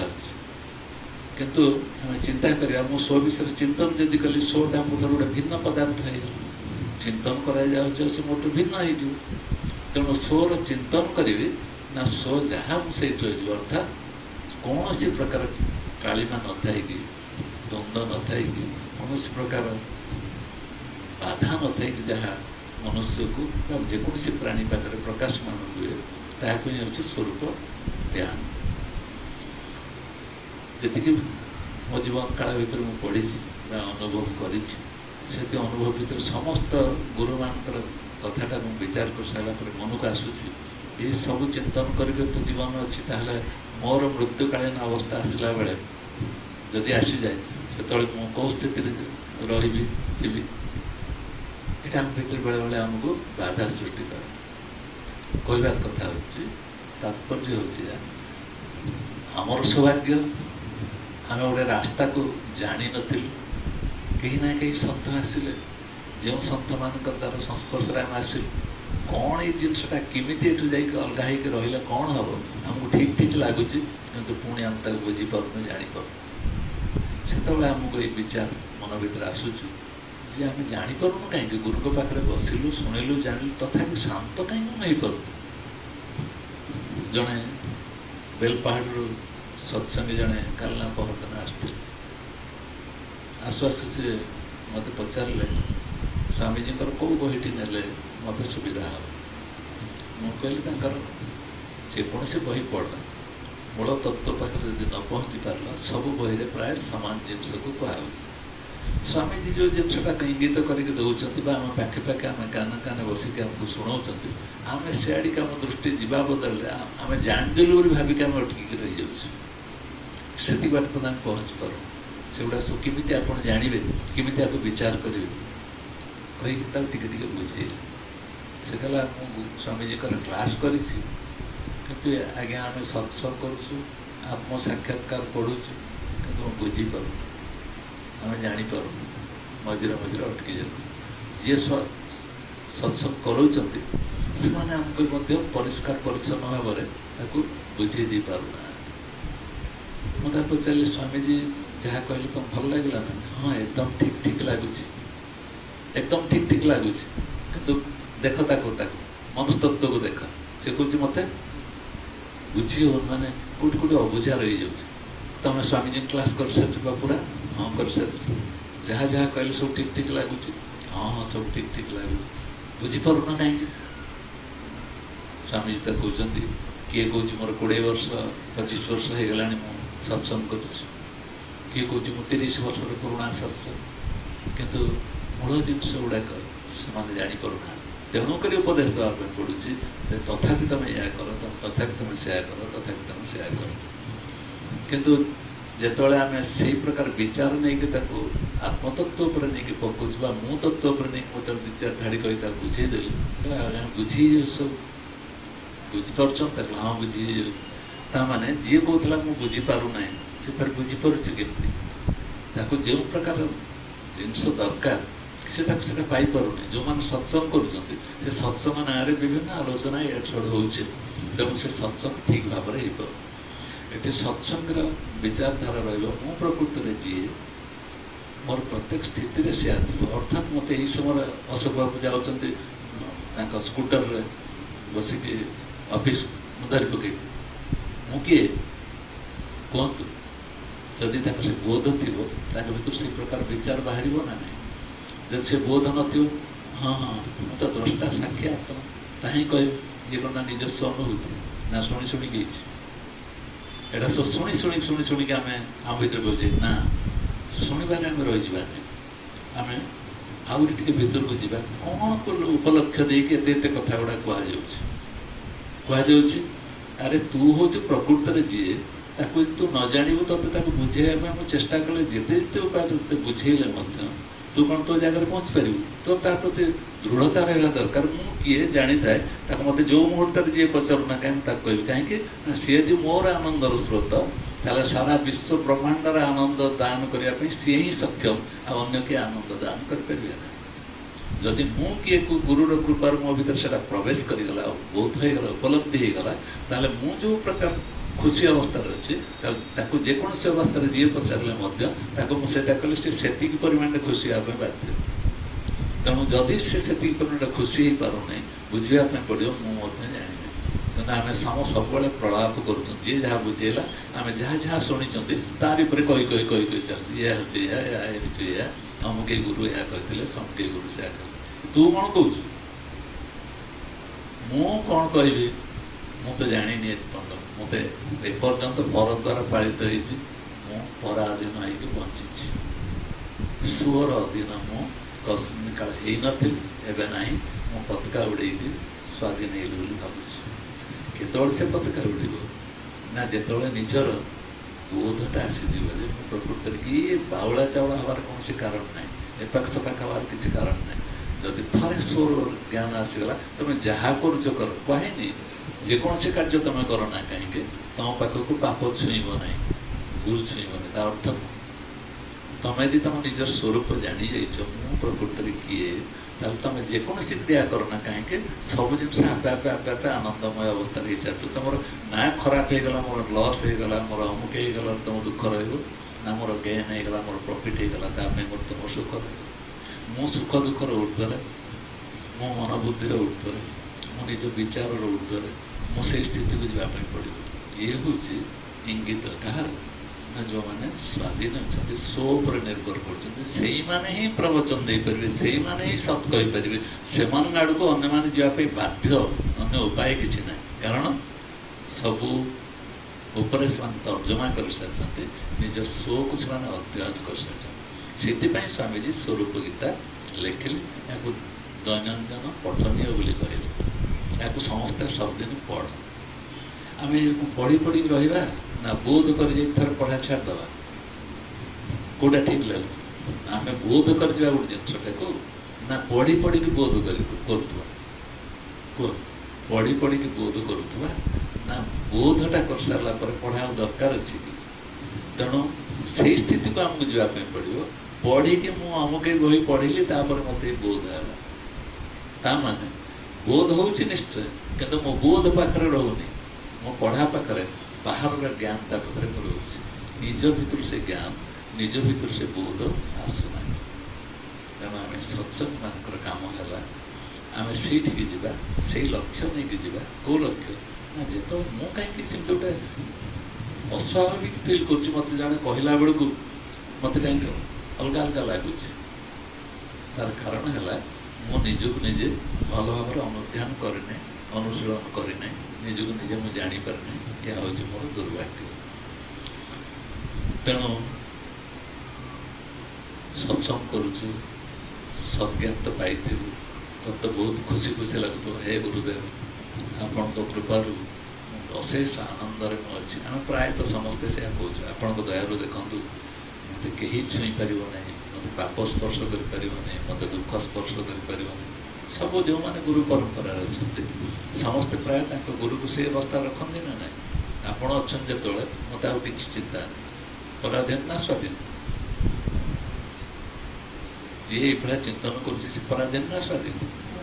ତା ମାନେ ଗୁରୁ ଯଦି ନଥିବେ ମୋର ଗଲା। ସ୍ୱାଧୀନତା ପରାଧୀନତା ଭିତରେ ଯେଉଁ ସାମାନ୍ୟ ଫରକ ଟିକେ ଅଛି ତାକୁ ବୁଝେଇ ଦେଉଛି। ଯେ ଆବଶ୍ୟକ ଥିଲା ସେଇ ଜ୍ଞାନ ଯେତେବେଳେ ମୁଁ ପ୍ରଥମ ଶ୍ରେଣୀରେ ପଢ଼ୁଥିଲି, ସେତେବେଳେ ସ୍କୁଲ ଟିଚର ଦରକାର, ସେ ମୋତେ ପଢ଼େଇ ଦେଲେ, ମୁଁ ଦ୍ୱିତୀୟ ଶ୍ରେଣୀ ଯିବା ପାଇଁ ଯୋଗ୍ୟ ହେଇଗଲି। ତାପରେ ମୁଁ ସ୍କୁଲ କଲେଜ ଯାଇକି ଆହୁରି ପହଞ୍ଚି ଉପରକୁ ଚାଲିଲି। କୌଣସି ସମୟରେ ଆସିଲା ପରେ ମୁଁ ତାକୁ ଅନୁଧ୍ୟାନ କରିସାରିଲା ପରେ ମୁଁ ଅନ୍ୟମାନଙ୍କୁ ପଢ଼େଇବା ପାଇଁ ଆରମ୍ଭ କଲି। ଏଇଟା ଠିକ୍ ନା? ମୁଁ ସେଇ ଅନୁସାରେ ପଢ଼ି ପଢ଼ି ପଢ଼ି ପଢ଼ି ଜୀବନ ସାରା ଚାଲିଥିବି ସେଇ ଶିଶୁ ଶ୍ରେଣୀରେ, ଆଉ ଆଗକୁ ଯିବି ନାହିଁ। କେଉଁଟା ଠିକ୍? ଏଗୁଡ଼ାକ ସବୁ ବିଶ୍ଳେଷଣ କରିବା ପାଇଁ ଏଇଥିପାଇଁ କହୁଛି ଯେ ମୋତେ ମୋର ସ୍ୱରୂପ ଉପରେ ଦୃଢ଼ ହେବାନି ପଡ଼ିବ। ଭଲ ଭାବରେ ଯାଇ ଘରେ ବସିକି ଚିନ୍ତା କର, ବାହାରେ ଗଲାବେଳକୁ ଚିନ୍ତା କର, ମୁଁ ମୋ ନିଜକୁ ଭଲ କରି ଜାଣିଲିଣି କି? ମୋ ନିଜକୁ ମୁଁ ଭଲ କରି ଜାଣିସାରିଲିଣି କି? ଯଦି ଜାଣିପାରୁନି, ଅନ୍ୟମାନଙ୍କ ଦ୍ୱାରା ମୁଁ କେମିତି ଜାଣିବି? ବହି ପଢ଼ିକି ଜାଣିବି ମୁଁ ନିଜେ କିଏ? କେମିତି ହେବ? ଯାହାଠାରୁ ଶୁଣିକି ମଧ୍ୟ ଜାଣିବି ମୁଁ ନିଜେ କିଏ? କେମିତି ସେଟା ହେଇପାରିବ? ତେଣୁ ମୋର ଉପଲବ୍ଧି ଏଟା ହେବା ଦରକାର ଯେ ମୁଁ ପ୍ରକୃତରେ କିଏ? ମୁଁ ଆମ ବିଚାରଧାରାରେ ପାର୍ଥକ୍ୟ ରହିବ, ଆମ ବିଚାରଧାରା ସମସ୍ତଙ୍କଠାରୁ ପାର୍ଥକ୍ୟ ରହିବ, କିନ୍ତୁ ଯେତେବେଳେ ସତ୍ ଉପରେ ଆମେ ଯାଇକି ପହଞ୍ଚିଯିବା ସମୟରେ ସେତେବେଳେ ସବୁ ବିଚାରଧାରା ଗୋଟିଏ ପଏଣ୍ଟରେ ମିଶିଯିବ। ଏଥିରେ କିଛି ଭାବିବାର ନାହିଁ। ଜଣେ 3 जन लोक बाहर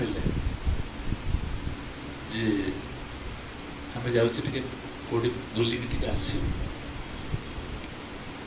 ज्ञान हम केमती चारिआडे न देखिले चारिआडे न बुलिले ज्ञान केमती हम ये गोटे चटी घरे जाकि रहा बेलू गुरु मैंने नहीं से विभिन्न स्कूल छाड़ी देख तुम गोटे जगह रुह अन्य आड़े न बुलिले तुम ज्ञानटा हेनी परिक्रमा न कले केमती ज्ञानटा हम से शिष्य मैंने गले 3 जन जा गोटे चटी घरे रही जड़े लोक बणिक जड़े आसला से बणिक आसिक से चटी घरे पहुँची से पचारा ये सहर सब गुड़ाक बुली सब गुड़ाक देखी जन शिक्षक मैंने कहले आम पिला नहीं जा बुले दब चारिआडे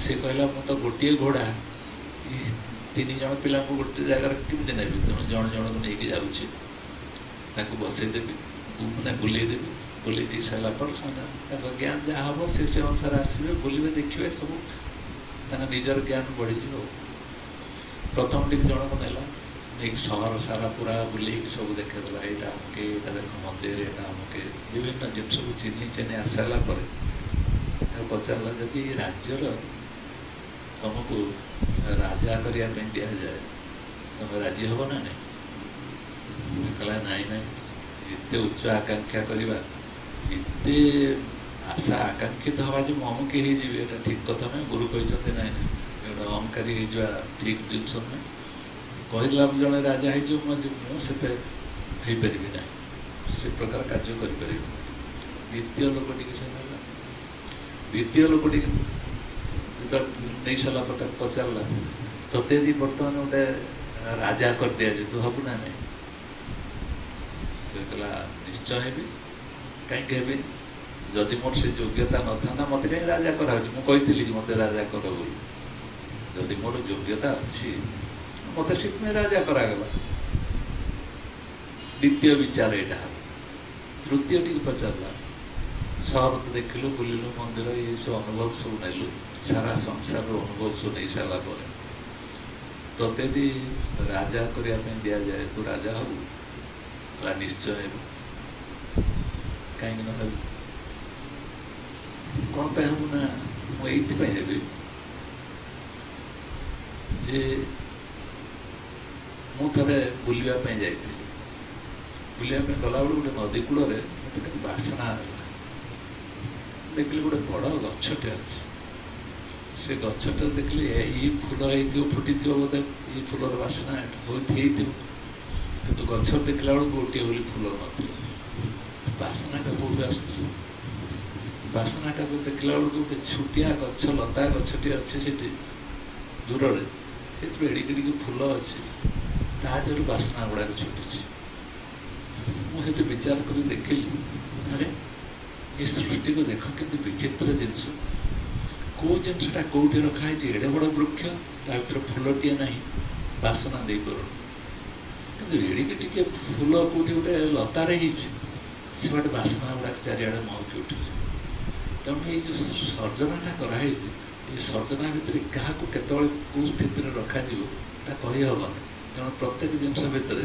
कौटी गुरुत्व अच्छे बासना अच्छे सुगंध अच्छे जो आउटे सुगंध ना या फरकटा बुझापी पड़ो तेणु मत यदि से अनुसार राजकार्यटा दि जाए ताले मोर से अनुसार विचार करके यापाई मुझे ठीक भाव में पालन करें ना ना सी हूँ प्रकृत राजा तरफ से पुरोहित को पठाई जे प्रकृत में 3टा भर राजा किए हम तेणु से पुरोहित कौन कला ना आपको नहीं गला कहला ये हूँ प्रकृत राजा योग्य जी बुझीपार तर्जमा कर सारा संसार को एवं तर्जमा कर बुझीपार जो जहाँ द्वारा संसारटा सृष्टि सी केमी कौट से सुगंधटा कौट से सूक्ष्मता आसूँ ये राजा हाँपाई योग्य तेणु मुझे कथा गुड़ा कहीगली गुड़ा सब मुंड प्रवेश कर भासी जाऊ जानी किंतु ये प्रश्न ये यही सब छोट छोट विचार धीरे धीरे हम विभिन्न स्थान ग्रहण करू करू करू करू आज आम ये स्थित पहुँचु सत्संगी हाँपाई सत्संग बसवाई योग्यता हासिल कर କିନ୍ତୁ ଏଇ ବିଚାରକୁ ଆହୁରି ସୂକ୍ଷ୍ମ ଆହୁରି ସାବଧାନତା ସହିତ ବିଚାର କରିବାକୁ ପଡ଼ିବ। ଯାହାକୁ ମୋତେ ଜଣେଇବା ପାଇଁ କହୁଥିଲା ସେଇ ଜାଗାରେ ମୁଁ ପହଞ୍ଚି ଯାଇଛି କି, ଯାହା ପାଇଁ ମୋତେ ଏଗୁଡ଼ା ସବୁ ବୁଝାଯାଉଛି ମୁଁ ସେଇଠି ପହଞ୍ଚି ଯାଇଛି କି। ଗୁରୁମାନେ ଯେଉଁ ବିଦ୍ୟା ଦେଲେ ତାକୁ ମୁଁ ଗ୍ରହଣ କରିଯାଇଛି, କାହିଁକିନା ମୋର ମସ୍ତିଷ୍କରେ ଯେତିକି ଥିଲା ମୁଁ ଜ୍ଞାନ ଗ୍ରହଣ କରିବାର କଥା, କିନ୍ତୁ ତାଙ୍କୁ ବିଚାର କରି ଦେଖିଲା ବେଳକୁ ସେ ମୋତେ ଠିକ୍ ଠିକ୍ ଏକଦମ ଲାଗୁଛି। ଗୁରୁ ଠିକ୍ ଲାଗିଲେ ମୁଁ ରାସ୍ତା ଗୋଟେ ପାଇଗଲି। ପାଇସାରିଲା ପରେ ଗୁରୁ କହୁଛନ୍ତି ତେବେ ନିଜେ ଚାଲିବା ଶିଖିବୁନି କି? ସବୁବେଳେ କ'ଣ ଗୁରୁ ହାତ ଧରି ଚାଲିଥିବୁ? କହିଛନ୍ତି ନା ନାହିଁ ଗୁରୁ? ତାହେଲେ କହିବାର ତାତ୍ପର୍ଯ୍ୟ କ'ଣ? ଆରେ ତୁ ନିଜେ ଅନୁସରଣ କର, ତୁ ନିଜେ ବିଚାର କର, ନିଜେ ବୋଧ କର, ନିଜେ ଜାଣ ଏବଂ ତୁ ମୁକ୍ତ ହେଇଯା। ତୁ ମୁକ୍ତ ଥିଲୁ ବୋଲି ଶୁଣିଛୁ, କିନ୍ତୁ ତୁ ନିଜେ ନିଜେ ସେ ପ୍ରକାର ଅନୁଭୂତିଟା ତୋ ଜୀବନରେ ହାସଲ କର। ତେଣୁ ସତ୍ସଙ୍ଗର ମହାନତା ହେଲା ଏଇଠି, ସେ ଧୀରେ ଧୀରେ ଅସଙ୍ଗ କରି ନିଃସଙ୍ଗ କରିଦେଇ ଧୀରେ ଧୀରେ ଧୀରେ ଧୀରେ ଧୀରେ ଧୀରେ ଏମିତି ଗୋଟେ ସ୍ଥିତିରେ ପହଞ୍ଚେଇ ଦେବ, ଯେଉଁ ସ୍ଥିତିରେ ପହଞ୍ଚିଲା ପରେ ମଣିଷର ଆଉ କିଛି ଚିନ୍ତା କରିବା ପାଇଁ ନଥିବ, ଭାବିବା ପାଇଁ ନଥିବ, କହିବା ପାଇଁ ନଥିବ, ଅନ୍ୟଠାରୁ ଆହରଣ କରିବା ପାଇଁ ନଥିବ।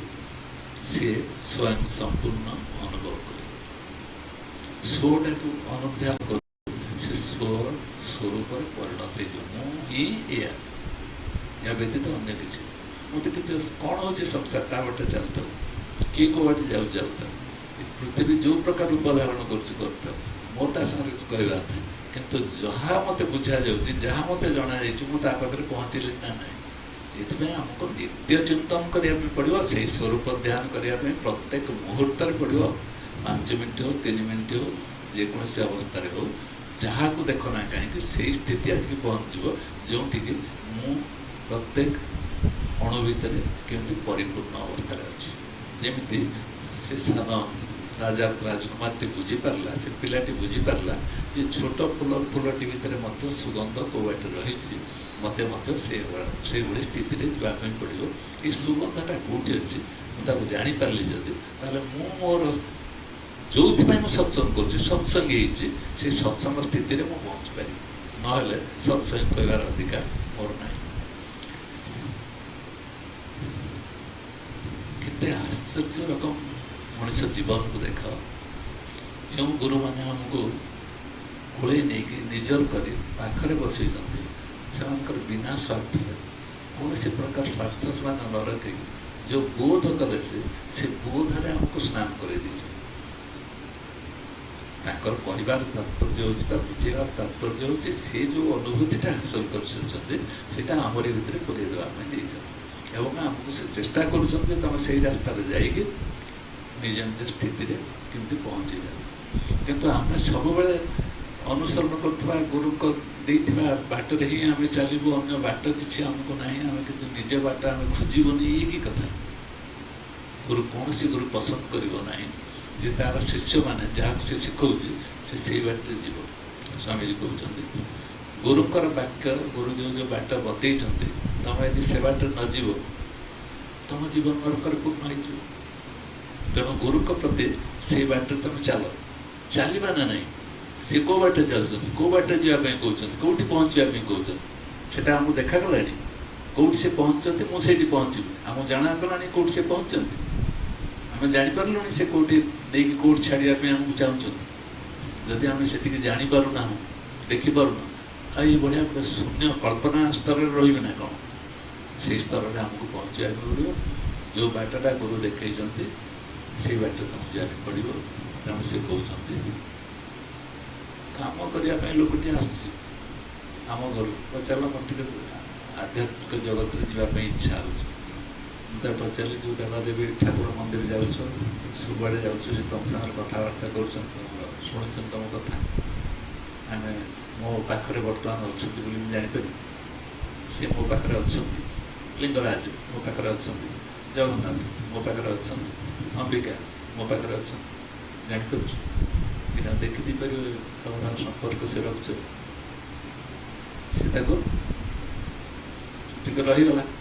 ଆମକୁ ପଚାରିଲେ ବି ଆମେ କ'ଣ ସାଙ୍ଗେ ସାଙ୍ଗେ ଯେଉଁ ଦେବତାକୁ ବହି ପଡ଼ୁ ତ ସାଙ୍ଗେ ସାଙ୍ଗେ ତମ ପାଖରେ ତାକୁ ପଚାରିଲି ତମ ନାକ ଯେଉଁ ନିଶ୍ୱାସ ପ୍ରଶ୍ୱାସ ଯାଉଛି ସିଏ ତାକୁ ଅନୁଭବ କରୁଛୁ ନା ନାହିଁ, ବର୍ତ୍ତମାନ ଅଛି ନା ନାହିଁ ତୋ ପାଖରେ? ଅଛି। ମୁଁ କହିଲି ଯାହାଦ୍ୱାରା ଏଇଟା ପ୍ରବାହିତ ହେଉଛି ଏଇଟା ତମର ପୈତୃକ ସମ୍ପତ୍ତି ନୁହେଁ, जहाँ द्वारा प्रवाहित होଉଛି ସିଏ ତ ଗୋଟେ ପରମାତ୍ମା କି ସେଇଭଳିଆ ଶକ୍ତି କିଛି ଗୋଟେ ଥିବ। ସେ ଟିକେ ରହିଗଲା, ତା ଚେହେରା ମୋର ମନେ ପଡ଼ୁଛି, ରହିଗଲା ଏବଂ ଭାବିଲା ପ୍ରଥମ କରିକି ତା ମନରେ ଆସୁଛି ଯେ ଏଇ ଯେଉଁ ଦେବା ଦେବୀ ସେ ଥିଲା ଯାହାଙ୍କୁ ଭରସା କଲେ ସେମାନେ ଆମକୁ ରକ୍ଷା କରିଦେବେ। ପ୍ରଥମ କରି ସେମାନେ ତ ମୋତେ ରକ୍ଷା କରିପାରୁନାହାନ୍ତି, କିନ୍ତୁ ମୋ ନାକ ବାଟରେ ଯେଉଁ ନିଶ୍ୱାସ ପ୍ରଶ୍ୱାସ ଯାଉଛି କେଉଁ ମୁହୂର୍ତ୍ତରେ ଯିବ, କେଉଁ ବାଟରେ ସେ ଯିବ କି କେଉଁ ବାଟରେ ରହିବ ତାକୁ ଆମେ ଜାଣିନୁ, କିନ୍ତୁ ସିଏ ଆମ ସାଙ୍ଗରେ ସମ୍ପର୍କ ରହିଛି ଏବଂ ଆମେ ତାକୁ ବି ଦେଖିକି ଜନ୍ମ ଆଉ ମୃତ୍ୟୁ ଭିତରେ ଖେଳୁଛୁ। ମୋତେ କରୋନା ହେଇଯିବ, ମୋତେ ଅମୁକ ହେଇଯିବ, ମୋତେ ସମକେ ହେଇଯିବ, ମୁଁ ମରିଯିବି, ମୁଁ ଅମୁକ ହେଇଯିବି, ଏଇ ପ୍ରକାର ବିଚାରରେ ମୁଁ ରହୁଛି। କିନ୍ତୁ ଯେତେବେଳେ ମନୁଷ୍ୟକୁ ଆଣିକି ତାର ଠିକ୍ ସମୟରେ ତା ଜାଗାରେ ଆମେ ପହଞ୍ଚେଇ ଦେବା, ସେଇଥିପାଇଁ ସ୍ୱରୂପ ଚିନ୍ତନ କରିବା ପାଇଁ ଗଲାବେଳେ ସ୍ୱାମୀଜୀ ଆମକୁ ଏଇ କଥା ନେଇକି ଛାଡ଼ି ଦେଉଛନ୍ତି ଯେ ତମେ ଦେଖ ତମର ସେଇ ସୋହମ୍ ଧ୍ୟାନଟା କର। କହିବାର କଥା ହେଉଛି ତୁ ପ୍ରକୃତରେ କିଏ, ମୁଁ ଆକୁ ଧ୍ୟାନ କରିବି ଏବଂ ନିଶ୍ୱାସ ପ୍ରଶ୍ୱାସ ଯାଉଛି ସୋହମ୍ କହିବି। ଇଏ କରିବା ପାଇଁ କାହିଁକି ନା ମନ ଗୋଟେ ଜାଗାରେ କେନ୍ଦ୍ରୀଭୂତ ହେବ। ଏବେ ଆମେ ଯାହା କରିବା ପାଇଁ ଯାଉଛୁ କ'ଣ ମନ କେନ୍ଦ୍ରୀଭୂତ ହେଉନି? ହେଉଛି, କିନ୍ତୁ ତାକୁ ସେ କହୁଛ ଯେଉଁ ବାଟରେ ତମେ ଯେଉଁ ଶବ୍ଦରେ କହୁଛ କୁହ, ଯେଉଁ ଭାବରେ କହୁଛ କୁହ, କିନ୍ତୁ ମନକୁ ଏକାଗ୍ର କରିକି ଓ ତାହେଲେ ପରମାତ୍ମା ଚୈତନ୍ୟ ମୁଁ ହେଉଛି ଏଇ ସତ୍ତାଟା। ଏଇଠି ତ ମନ ଯଦି ସମ୍ପୂର୍ଣ୍ଣ ଭାବରେ ସ୍ଥିର ହେଇଗଲା ଆଉ ତୁମର କ'ଣ ଦରକାର ଅଛି? ଆଉ କୌଣସି ପାଇବାର କିଛି ନାହିଁ, ଭୋଗିବାର କିଛି ନାହିଁ, ଜାଣିବାର କିଛି ନାହିଁ, ସେଇଠି ପହଞ୍ଚିଯାଅ। ପ୍ରତ୍ୟେକ ଭିତରେ ଚୈତନ୍ୟ ସତ୍ତା ଅଛି। ତେଣୁ ସତ୍ସଙ୍ଗ ହେଉଛି ସ୍ୱାମୀଜୀ ଯାହା କରିବା ପାଇଁ ଚାହୁଁଛନ୍ତି, ଏଇଠି ସତ୍ସଙ୍ଗ ହେଉଛି ଯେଉଁ ସତ୍ ସ୍ୱରୂପ ଚୈତନ୍ୟ ପରମାତ୍ମା ସହିତ ତମର ଯାହା ଦ୍ୱାରା ତମେ ବଞ୍ଚିଛ, ଏଠି ବସିଛ, ଶୁଣୁଛ, ଜାଣିପାରୁଛ, ସବୁ କିଛି କରୁଛ, ସେଇ ଚୈତନ୍ୟ ସତ୍ତା ସହିତ ତମେ ଯେମିତି ଏକାତ୍ମ ହେଇଯାଅ। ୟା ବ୍ୟତୀତ ଯାହା କର ସେଟା ପାପରେ ପରିଣତ ହେବ। ଯେଉଁ ମୁହୂର୍ତ୍ତଟି ବିତିଲା ସେ ମୁହୂର୍ତ୍ତଟି ହେଉଛି ଅବାଟରେ ଅଯଥାରେ ଚାଲିବ।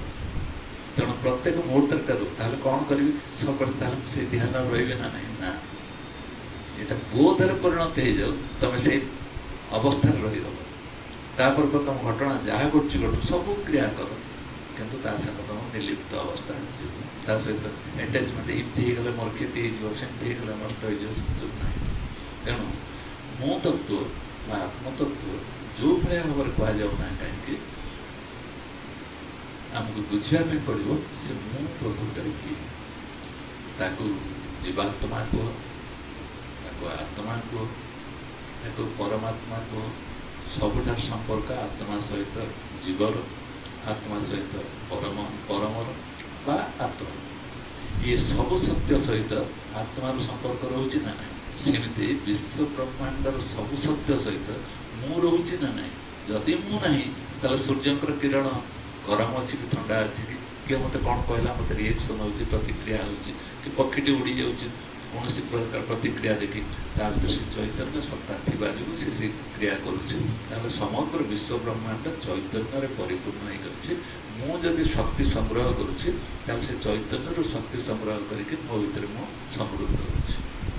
ସାରା ସଂସାରକୁ ତର୍ଜମା କରିବା ପାଇଁ ଦିଆହେଇଛି। ସେଇଥିପାଇଁ କୁହାଗଲା ସ୍କୁଲର ସେ ଶିକ୍ଷକ ଆଣିକି ପହଞ୍ଚେଇଲେ ପିଲାମାନଙ୍କୁ, ତାକୁ ସଂସାରଟା ଦେଖେଇଦିଏ। ଆମକୁ ସଂସାର ଦେଖେଇ ଦିଆ ହେଇକି, ସଂସାରର ରହସ୍ୟ ବତେଇ ଦିଆ ହେଇକି ଆମକୁ କୁହାଯାଇଛି ନିଜର ସ୍ୱରୂପ ଆଡ଼ିକି ଧ୍ୟାନସ୍ଥ ହେବା ପାଇଁ। ସେଇଟାକୁ ଆମେ ଛାଡ଼ି ଦେଇକି ଆମେ ସଂସାରକୁ ଦେଖିବାରେ ବହୁତ ଲାଗିଯାଏ। ସଂସାର ଏଟା ହେଲା, ଏଠି ଏମିତି ହେବ, ଏଠି ଠିକ୍, ଏଇଟା ଭୁଲ, ତାରି ଉପରେ ତର୍ଜମା କରୁ କରୁ ଆମ ଜୀବନ ବିତି ଯାଉଛି, କିନ୍ତୁ ଆମେ ମୂଳ ସତ୍ୟରେ ପହଞ୍ଚି ପାରୁନୁ। ଚେଷ୍ଟା କରିବା, ପରିଶ୍ରମ କରିବା, ଏ ମୁଁ ତତ୍ତ୍ୱଟିକୁ ବା ଆତ୍ମତତ୍ତ୍ୱଟିକୁ, ବ୍ରହ୍ମତତ୍ତ୍ୱଟିକୁ ଆପଣେଇ ନେବା ନିଶ୍ୱାସ ପ୍ରଶ୍ୱାସ ଭଳି। ଇଏ ନଥିଲେ ଯେମିତି ମୁଁ ରହିପାରିବି ନାହିଁ, ଠିକ୍ ସେମିତି ମୁଁ କିଏ ଆକୁ ଭଲ କରି ନ ଜାଣିଲା ପରେ ଆଉ ମୋର କିଛି କାମ ନାହିଁ। ଆଉ ଯାହା ଯାହା କାମ ଆମେ କରିବା ସବୁ ନିରର୍ଥକ, ବେକାରରେ ଯାଉଛି। ସମୁଦ୍ର ପାଣି ବେକାରରେ ବହିଗଲା ବେଳେ ଆମ ଭିତରେ ଏଇ ସବୁ ସଂଗ୍ରହ କରିଛନ୍ତି ଗୁରୁମାନଙ୍କ ଠାରୁ, ଇଏ ଯଦି ଆମେ ତାରି ଉପରେ ସ୍ଥିର ହେଇକି ନ ରହିଲେ ତାହେଲେ ଏଗୁଡ଼ିକ ସବୁ ବେକାର ହେଇଯିବ, କୌଣସି ମୂଲ୍ୟ ରହିବ। ତେଣୁ ଆମ ସତ୍ସଙ୍ଗକୁ ଆମେ ଏମିତି ଢଙ୍ଗରେ ନେବା ପାଇଁ ମୁଁ ଭାବୁଛି ଯେ ଚେଷ୍ଟା କରିବା। ମୁଁ ତତ୍ତ୍ୱ କଥା କହିଲେ ନିଦ ଆସେ, ମୁଁ ତତ୍ତ୍ୱ କଥା କହିଲେ ଲୋକଙ୍କୁ ମୁଣ୍ଡ ବଥା ହେଇଯାଏ। ମୁଁ ତତ୍ତ୍ୱ କହିଲେ ତୁ କିଏ ପ୍ରକୃତରେ କହ, ସେ ନିଜେ କହିପାରିବନି ମୁଁ କିଏ, କେମିତି କହିବ?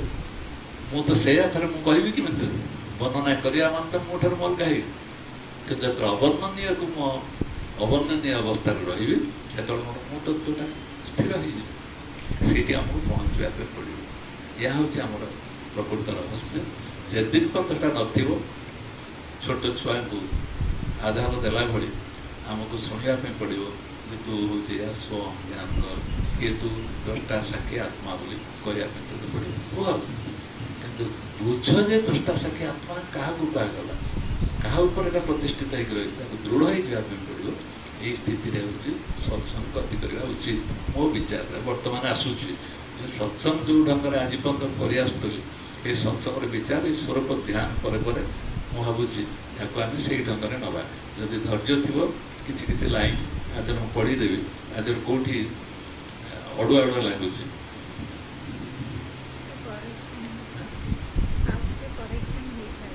ଏଇଟା ହେଇସାରି ଆଉ ଥରେ କରେକ୍ସନ୍ ହେଇଛି, ପୁଣି କ'ଣ କରିବା ତାକୁ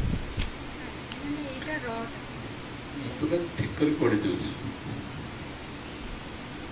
जनक जी कहते हैं मैंने तो बिना कुछ किए ही पा लिया। बुद्ध भी कहे जिस मैंने कभी खोया नहीं था उससे ही पा लिया। देखो ना हमें कुछ पहुंच। जनक जी कहते हैं मैं तो बिना कुछ किए ही पा लिया। अनुध्यान करू करू करू करू मुझे पहुंची गए। बुद्ध को चाहते बुद्ध भी कह गए कि जिसे मैंने कभी खोया नहीं था उसे ही पा लिया।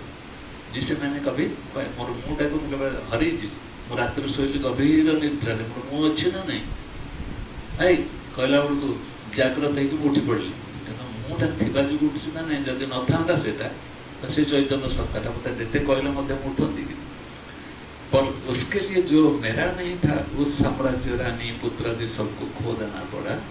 6 वर्ष तपस्या का कष्ट ये कहवाई पड़ुंट जहाँ को मो बोली भाविक मोर सहित जड़ित कर मुँटा आक्रांत होता मोर परिवार मोर घर मोर संपत्ति मोर चतुष्पार्श्वर मत घेरिक सब रही है ताठ आस्ते आस्ते अलग करमती अलग कर चैतन्यता दृष्टि चेतनता दृष्टि सब सामान किंतु एम गोटे गोटे रूप आसते मु गोटे रूप से संपर्क स्थापन करूँ किंतु जो चैतन्य को बुझीगली तो कहीं मोटर अलग नुहे मुझे से चैतन्य सत्ता जमी सारा विश्व ब्रह्मांड मध्य चैतन्य परिपूर्ण हो रही से सत्ता तेणु मो ठार किए भिन्न नुहे या परम आनंद आ कौन थी जो कि मुझे बुझीगली सारा विश्व ब्रह्मांड में आउ कई अलग नुहति स्वामीजी कहते बोमा तुमको देली कौन से बोमा ना जो तुम किसी आसी जाऊँगी संकट असुविधा आसूँ नहीं तो तुम गोटे बोमाटे देदेली जो तुम अचिंतन संकट आसूँ नहीं तो अर्थात सबुठी अच्छी नहीं तो देख सहज सूत्रटे दे दिगला जो तुम संकट आस जो परिस्थिति आसुना कहीं तुम ये सूत्रटे प्रयोग कर नहीं तो अर्थात चैतन्य सबड़े परिपूर्ण अवस्था अच्छी मुझे संजोग कर से मत भिन्न भिन्न देखा नहीं तो हूँ मुझे से जानी पार्ली अनुभव कर क्या प्रति घृणा क्या प्रति स्नेह क्या प्रति प्रेम कौन आसो यही हूँ गुरु मान सहित संस्पर्श आसार फल जो गुरु सद्गुरु सी आणिक सतर मंज जिनसा आणिक अन्य भितर रोपण करके चलते सतर मंज जिनसा को लेकिन आउ गोटे शिष्यटे समृद्ध बढ़ी जाए से मंज जिनसटी को जी भूली जाए अन्य जिनस को धरला सी महाकाल फल भाई निष्फल हो तेणु मंज जिनसा गुरुत्व देकी जीवन को नवाटा हूँ बड़ कथा ये आम गुरु वरण कर सब गुड़ाक छाड़ा आमको अलग अलग फंपा फंपा लगी कि जो सद्गुरु सत उपर ठिया जो कथा वाक्य भितर आमको दृढ़ आस्था विश्वास से आस्था विश्वास स्तर मुझे अलग करके आस्था विश्वास टाक निज जीवन में उतारी नापी कौन एकता कहना चाहूँगी से खाली शुणिक रही जा नहीं तो हूँ आसना नहीं सब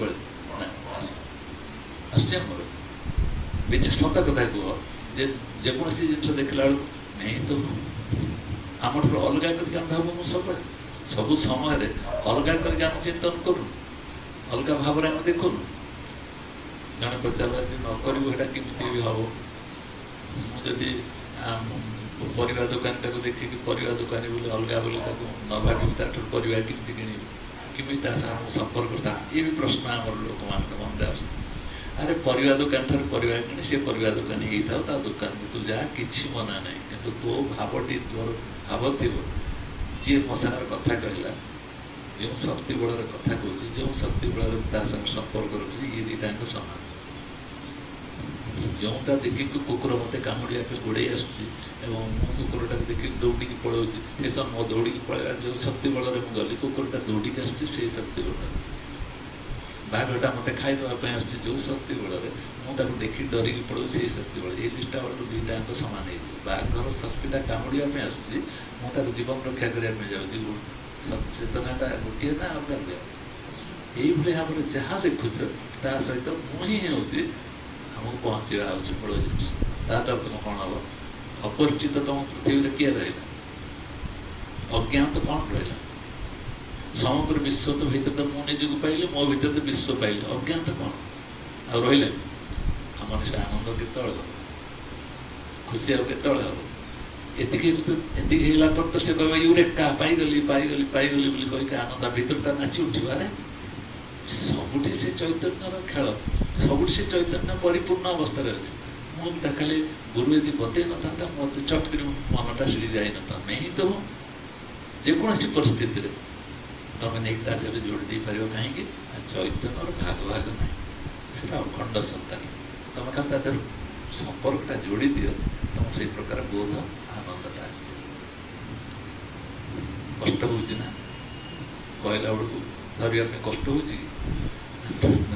हल्दे मुंडा हम गहन कथा भितर कहवाई चेष्टा करेष्टा करुँच दूर संभव कितु एति तो अतिक्रमण बुझी हो कुकुर बोली मुझे जहाँ कहूँ दृश्य दृष्टि कुकुर हो गलानी कितु जो दृष्टि कुकुर भीतर सामर्थ्यटा कहूँ मु दृष्टिटा मोर सामर्थ्य कहूँ ये दी जन जाक गोटे सूत्र बंधा तेणु सृष्टिर सौंदर्य सेतल रहिबो सत्संगर सौंदर्य सेतल रहिबो जेतले आमे समस्ते ये तत्व उपरे प्रतिष्ठित होइबे टिके टिके चालू ए देखा केते दिन मन मस्तिष्क संभाली पारुछ आम ग्रहण करबा क्षमता केते दूर आसी बुझी न पार आस जब बुझी न हो बेकार कौन आसवा दरकार कितु बसिक स्वाध्याय करवा बही पढ़ा अमकी समकी कर आवश्यकता किसी ना चेष्टा करवा मुझे सत्संग आसा पड़ी मुझे ना ना मोर चैतन्य सत्ता सहित संपर्क रखिक जाऊँगी चैतन्य सत्ता सहित संपर्क रखिक जाऊँगी ना करुच्ची कम से अवस्था रही ना ये चिंतन करू करू करू करू दिने ताहिम पिंडर परिणत हो सृष्टि जेकोसी क्रिया करता तुम आनंदमय राज्य अच्छी तुम शांति पाठ कर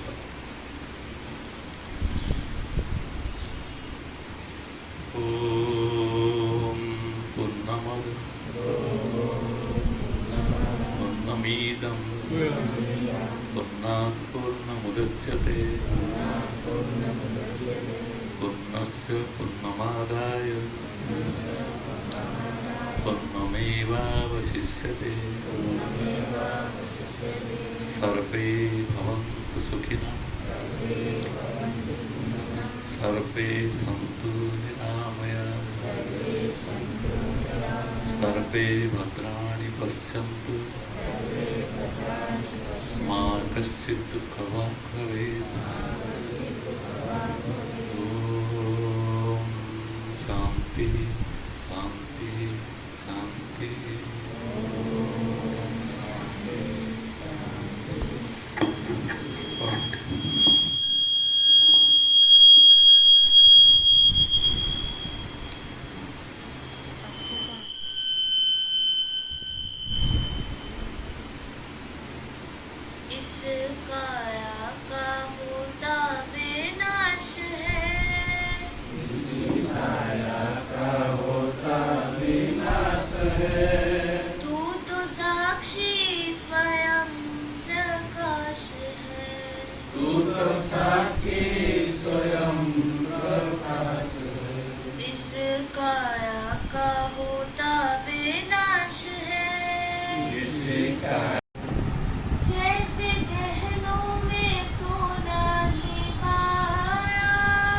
जैसे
सी